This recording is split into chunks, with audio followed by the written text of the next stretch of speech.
Welcome to the Eclipse instructional video series.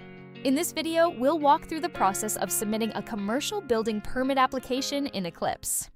While all construction permit applications follow the same general format, the specific details requested may vary slightly depending on the permit type. If your project involves new construction, an addition, or an alteration to a 1 or 2 family dwelling, please refer to the Apply for a Residential Building Permit video instead. Before starting any permit application, be sure to review the permit requirements on LNI's website at phila.gov/li. To help your commercial building permit application go smoothly, there are a few important things to know before you begin. First, if your project requires a zoning permit, we recommend applying for it before seeking your building permit. This streamlines the process and avoids delays, as the building permit cannot be issued until the zoning permit is approved. Visit phila.gov/li for guidance on when a zoning permit is required. Second, if you are a licensed contractor, make sure your insurance is valid and on file with LNI. If your insurance has expired, please update it as soon as possible by revisiting your license. You can find instructions for uploading valid insurance on the Eclipse help page on the LNI website. Third, confirm whether any pre-approvals are required. Depending on your project, you may need approvals from other city departments before applying. You can find more information on required pre-approvals on the LNI website. Finally, once your permit is approved, you'll need to schedule inspections. Required inspections will be listed on your permit, and a certificate of approval will be issued once all inspections are successfully completed. Let's get started. Log into your Eclipse account by visiting the Eclipse website at eclipse.phila.gov. Enter the email address and password associated with your account. Then select Sign In. If you do not yet have an Eclipse account, you'll need to register an account first. For help creating an account, refer to the Creating an Account in Eclipse video. After signing into your account, you'll be directed to the Getting Started homepage. Scroll down to the Permits and Certificates section and select the Apply for a Permit or Certificate link. The Apply for a Permit page will open showing a list of available permit types. If you need help determining which permit you should choose, please visit the website at phila.gov/li. To apply for a commercial building permit, click the arrow to expand this section and view the available permit options. Read the descriptions carefully and select the work scope that matches your project, then click the Apply button to begin your application. For this video, we'll choose the addition or alteration option for this commercial building permit. The permit application screen will now appear. For help with your permit, click on the Eclipse help link for instructional videos and guides. Or click the link to the Get a Building Permit page on the website for a list of requirements for this application. Be sure to fill out all fields marked with a red asterisk, as these are required. Fields without an asterisk are optional and may not apply to your project. Let's begin completing the application information. The first field is for Master Permits. Master Permits only applies to projects that involve multiple new construction permits of the same permit type. This feature allows you to clone the details from your master permit onto the current application. For more information about master permit approval, visit the website at phila.gov/li. Identify your relationship to this permit. Most applicants are either property owners or professional tradespersons, such as design professionals, contractors, or expediters. If you select professional tradesperson, an additional field will appear. From there, you can select the appropriate professional or trade license from the pull-down list. This list displays all licenses linked to your account that are eligible to serve as an applicant. If there are no professional or tradesperson options listed in the drop-down, then your account is not associated with a trade license. For this application, we will select Owner. The type of work will default to the specific work scope that you applied for. If you applied for the wrong type of work, you can select the correct work type from the pull-down list. In this example, we selected addition and/or alteration. Indicate whether structural work is part of your permit by checking the box. In our example, there will not be any structural work, so we will leave this box unchecked. Choose the use category of the structure from the list provided. This list is not exhaustive, so choose Other if you cannot find an option that matches your project and provide additional detail in the description field below. If applicable, enter the number of dwelling units that are part of this application. In our example, the application does not include any dwelling units, so we will enter a 0. Next, enter a detailed description of the work to be done under this permit. This description is used by the department to quickly understand the scope of work. Next, identify the licensed design professional responsible for the project by using the search feature. Be sure to search for the name of the design professional, not the name of the design firm. If you can't find the correct design professional in the search, select No. A field will appear where you can enter the design professional's information. Please note, you must enter the design professional's name, company address, email, and phone number within this field. For more information on when a design professional is required, click the Help icon. If there is a project associated with this address, use the search feature to find and select the project. Please note, if your project is phased, you should consider establishing a city-managed project to streamline reviews. For more information, click the Help icon or visit the website at phila.gov/li. Next, choose your review type. Remember that review times and fees vary depending on the review type selected. The Comply with Easy, Standard, and Accelerated review options are only applicable for select types of work. Click the Help icon to review the guide on review types. In our example, we will choose Standard Review.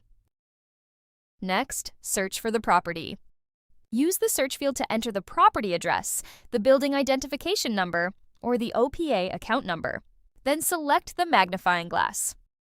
Once you select the parcel address and click Select, the address will display in the table below. Please note that addresses must be registered with the Office of Property Assessment to appear here, and they may not always match the mailing address. Use the links provided if you need assistance.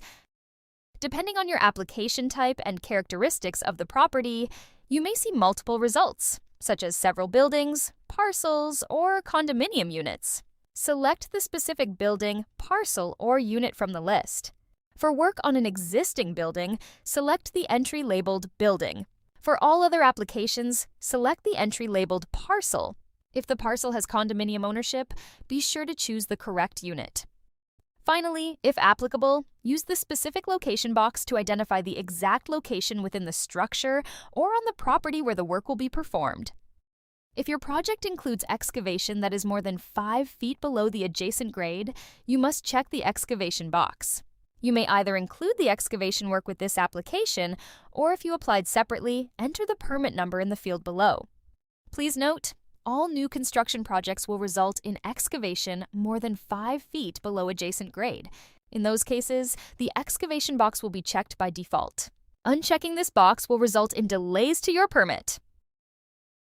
Our application is for an addition and/or alteration and does not require excavation, so we can leave this box unchecked. For more information on excavation permit requirements, visit the website at phila.gov/li. If your project includes any trade work or excavation work, select the appropriate boxes to include those scopes in your application. Based on what you select here, you will be prompted to provide additional details later in the process. Please note, adding additional scopes of work will automatically generate permit reviews for each scope selected, and separate permits will be issued. In our example, the project includes minor electrical and fire suppression work, so we will select the electrical and fire suppression boxes. Before moving on, click the Save icon at the bottom of the page. Then click the Next button to continue. A unique permit application number will now be automatically generated for you. This number, along with the type of application you selected and the current status of your application, will remain visible at the top of the screen throughout the process. You can exit your application at any time, but be sure to click the Save button at the bottom of the screen so your work is stored as a draft. Your draft will remain available on your Permits and Certificates dashboard for up to 60 days. At the top of the page, you will also now see a navigation banner that helps guide you through your application. Sections that are completed will appear in green. Your current step is shown in dark gray, and light gray indicates sections that are either not started or still incomplete. You can click any section in the banner at any time to jump directly to that part of the application. On the property information page, you'll see a summary of the details for this address. If the property has an active violation related to unpermitted work or work that exceeded the scope of a previous permit, and it involves the same type of work as this application, a warning message will appear beneath the address. The owner information shown is based on the address selected earlier. If the property owner has changed, simply check the box and enter the updated owner details. You will be prompted to upload proof of sale on a later screen. Please note that this update applies only to the current permit. You may need to provide the corrected owner information again in future permit applications until the city's address database is officially updated. If you need help, click the Help icon to view the owner information guide. In our example, we will not make any changes to the owner information. If the property is not owned by an individual person or a publicly traded company, you must check this box and enter the name and mailing address of the person who has more than 49% ownership interest. If no person has more than 49% ownership of the property, you must provide the contact information for at least 2 individuals who hold the largest percentage of interest. This location information section is read-only and shows the possible impacts of your permit based on the address you entered earlier. These impacts may trigger prerequisite approvals or additional permit documents. For additional information about these potential impacts, click the Help icon. When you are done reviewing, click Next. The Project Details page is where you enter additional information about the project. Enter the estimated cost of the general construction work. Enter the number of stories where the proposed work will be performed. Next, select the checkboxes that apply to your project. If the proposed work will extend into the public street, sidewalk, or driveway, check the Street's Impact box. These selections may determine which reviews are required or may prompt you to provide additional information for your application. Select the Help icon for information on project detail requirements and related impacts. In our example, we will check the box for a high-rise building. The requirement for special inspections is determined by the building code. To find out whether this applies to your project, refer to the Help icon or visit the website at phila.gov/li. If you check this box, the Special Inspection section will appear. Clicking the Add Special Inspection button allows you to select the type of inspection and to search for the assigned special inspection agency.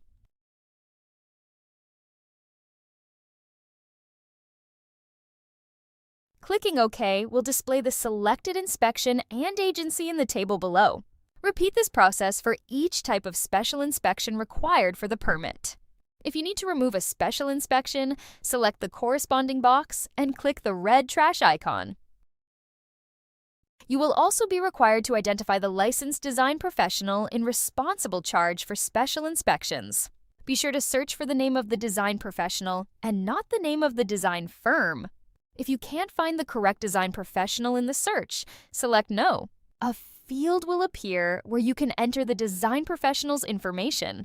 Please note you must enter the design professional's name, company, address, email, and phone number in the field provided. In our example, no special inspections are required, so we will leave the box unchecked. Next, enter the square footage in the construction area fields that apply to your project. Providing inaccurate information can result in permit delays, back charges, and even permit invalidation. For more details and to view the construction area guide, click the Help icon. Next, enter the total improvement cost. This amount reflects the full cost of residential improvements or the residential portion of a mixed-use project, which may be used for an OPA tax abatement application. In this example, the project does not include any residential work. However, because this is a mandatory field, we will enter 0 for the improvement cost.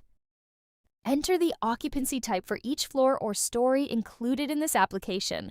In this example, we are renovating 1 floor of an office building, so we'll add a single line.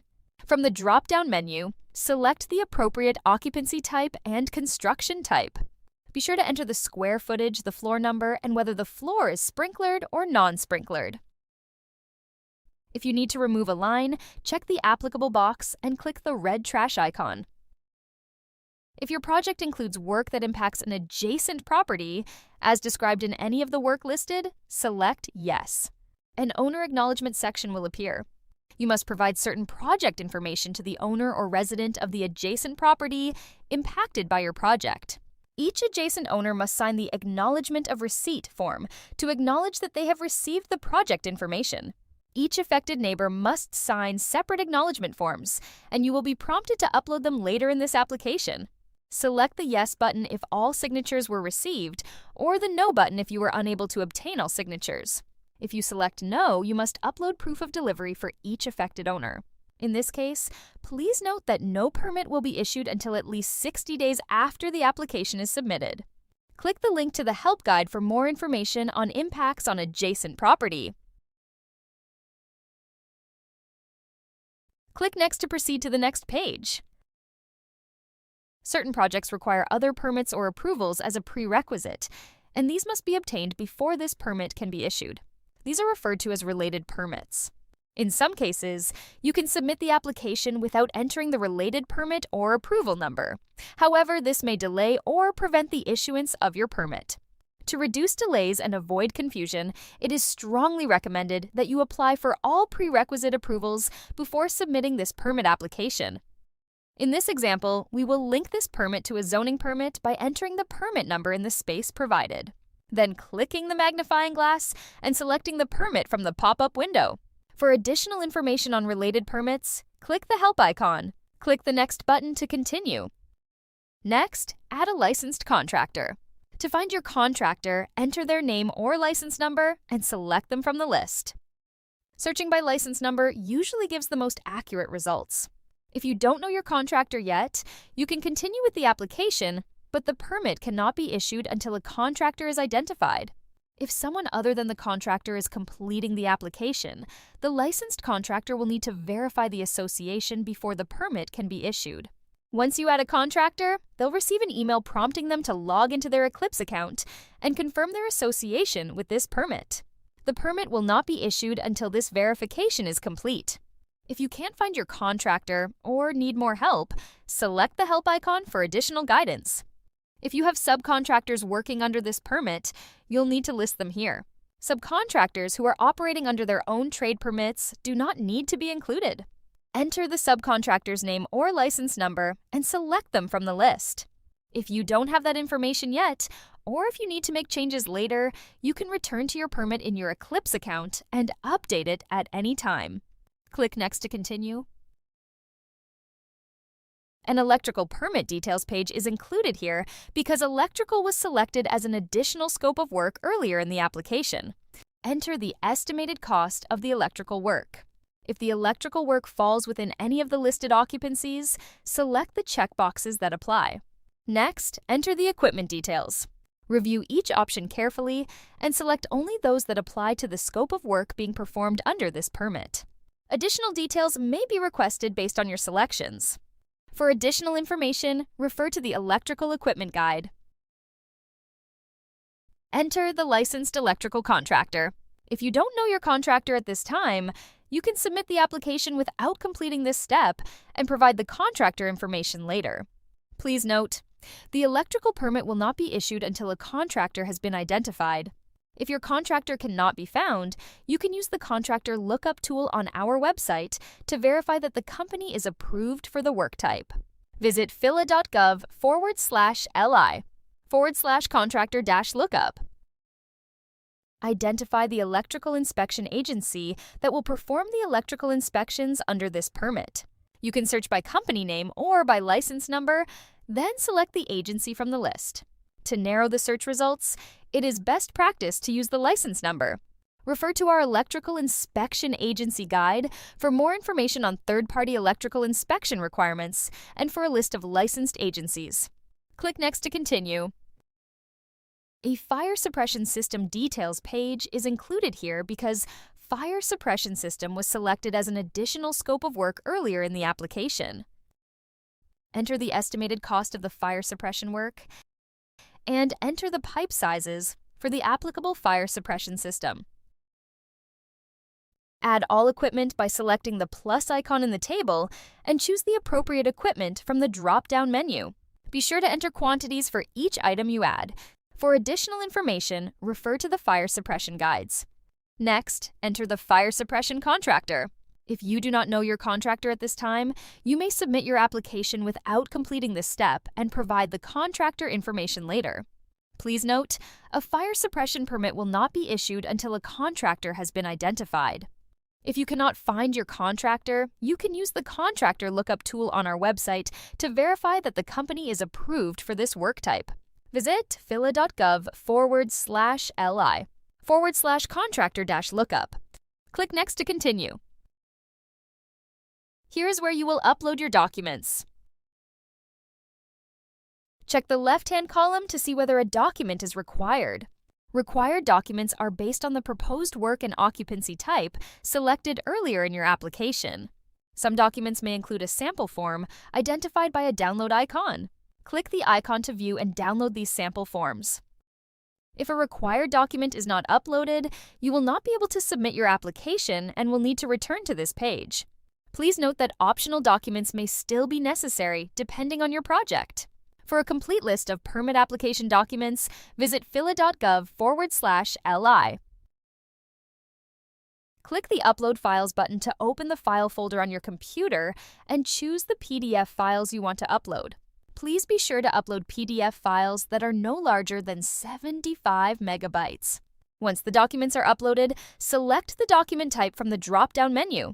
Items marked with a red asterisk are mandatory uploads. If you use the standard file naming convention for your electronic plans, also referred to as e-plans, all sheets within the file will automatically sort based on their name. Visit phila.gov/li for more information on the file naming convention. Error messages will appear at the bottom of the screen to alert you to any errors or incomplete sections that will prevent you from submitting your application. In our example, we attempted to upload a Word document. Since the system requires a PDF, we are prompted to upload the file again in the correct PDF format. Once the issues are corrected, click Next. On the Manage Permit Notifications page, you can adjust email notifications, add additional contacts, or invite co-applicants. The owner, applicant, and contractor associated with this permit will automatically receive email notifications. A valid email address is required to receive updates. Co-applicants have the same level of access to the application as the primary applicant. They can view the status, review and respond to comments, pay fees, submit amendments, and access all permit-related details, including plans and permit documents. To invite a co-applicant, select the Invite Co-applicant button and provide them with the association code. They can enter this code in their Eclipse account to associate with this permit. Please note that each code may only be used once. A permit contact may receive courtesy emails only for major permit milestones, such as when reviews are completed, when the permit is issued, or when inspections are completed. Permit contacts cannot view or edit the permit information, submit responses to comments, or pay fees.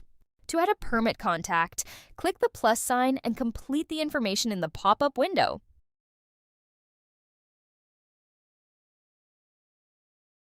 To modify an existing contact, select the edit icon and make your changes. If you need to update contacts after the application has been submitted, you can do so from your permit dashboard. For additional information, select the help icons. You must complete all previous steps and correct any error messages before you can proceed to the legal declaration page. Read the text carefully, check the box to confirm, and then select Next. This will bring you to the Submit Application page. This page shows only the application fee. You will pay the remaining balance when the permit is approved. Select the Pay and Submit button to pay for and submit this application. You will then be transferred to the payment gateway. Follow the on-screen instructions to complete your payment. Electronic check, credit card, and debit card are all accepted forms of payment. Please note that surcharges may apply based on the payment type, and rates are subject to change. Once your payment is complete, click the Continue button to return to Eclipse. If you receive error messages or encounter challenges while paying for your application, review the Submit Application Guide. The permit confirmation screen shows when your application has been successfully submitted. But remember, you don't have your permit yet. Your application will now be reviewed by L&I staff. If any required information is missing or incomplete, you'll be notified in the Actions Required section of your Permits and Certificates dashboard. To view the permit details and status for this application, go to your Permit and Certificates dashboard and click on the applicable application. Your permit application activities will show the details of your application. Review the page and all tabs for information related to the application and available actions such as submitting additional information, withdrawing your application, or requesting inspections. Be sure to check back often as information may be updated while your application moves through the city's review process. Thanks for watching! For more information, refer to Eclipse how-to guides, Eclipse FAQs, and other useful Eclipse videos at phila.gov/li. And for any general information, you can contact 311.